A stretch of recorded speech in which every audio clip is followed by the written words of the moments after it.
रायजो राजाफोर good news खोनाबाय नै मोदै 2 ओंखारनो थांगासिनो दंनो आदाखौनो लोगो मोनफिनगोन मोदै 2आवबो माने हिरो हिसाबै हाय लोगोफोर दिनै आङो इउटुबाव नुजाफैलायबाय मानि होनना बुङोब्ला इउटुब भिडिअ बानायनो बांद्राय गोसो गैया आङो नाथाय नैबे मोनसे भिडिअआ फेसबुकाव शेयार जाबाय थादों नायलांग्रोदो भिडिअखौ आं फार्स्टआवनो होना होनि भिडिअखौ नायना लाग्रोदो रायजो राजाफोर गुड निउस खोनाबाय नै मोदै 2 ओंखारनो थांगासिनो दंनो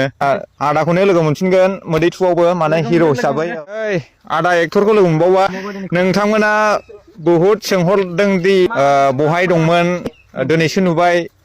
बायदिसिना सोंहरदों नै लोगो मोनबावबाय एसे बुंहरदो आदा नों बहाय दं गसाइगाव आंनिया औ दा बाव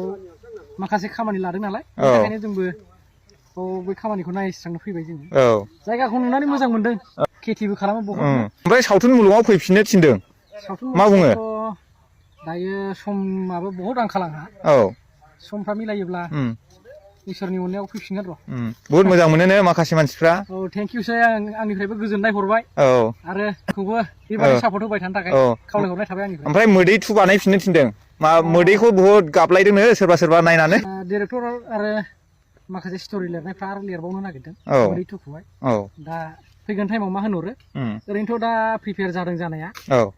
लिरनायफ्रा एसे आवगायगासिनो दं बेबायदि खावलायहरदों आरो बिसोरबो नोंथाङा थाफिननांगौ होननानै रायजो राजाफोर गुड निउस खोनाबाय नै मोदै 2 ओंखारनो थांगासिनो दंनो आदाखौनो लोगो मोनफिनगोन मोदै 2आवबो माने हिरो हिसाबै अब्ला जों थांफिनसै ने आदा थाबायदो जोंहा जोंसार एक्टर जाय सोरनिबा फेभारेटमोन आरोना आंनिबो फेभारेटमोन आंबो बिराद मोजां मोनोमोन बिथांनि एक्टिंफोरखौ मोदैयावबो मोजां जादों बिनिफ्राय थाख्लाय गोबां दङ बिनि भिडिअफोरा बिबानावबो बिथाङा मोजां रल खालामदों दानिया बिथाङा मोदै 2 फिल्म बेयावहाय बिथाङानो रल लाफिनगोन आसा खालामो बिथांनि मोदै 2 भिडिअखौ थाबैनो नुनो मोनगोन बिथाङा शुटआव थाबैनो जइन जागोन दानिया बे मोदै 2 भिडिअखौ जाय नायनो एक्साइटेड कमेन्टआव हरबानो जाबाय बे मोदै 2 भिडिअखौ शुटखौहाय खालामसिगोन होननानै बिथाङा बुंदों दानिया बै मोदै 2 नि मेन रलफोरा बिसोरनो थागोन ना थाया नाथाय नैबे जोंसार आदाया बेहा गावनो होनदों मेन रलाव गावनो थाफिनगोन मोदै 1 नि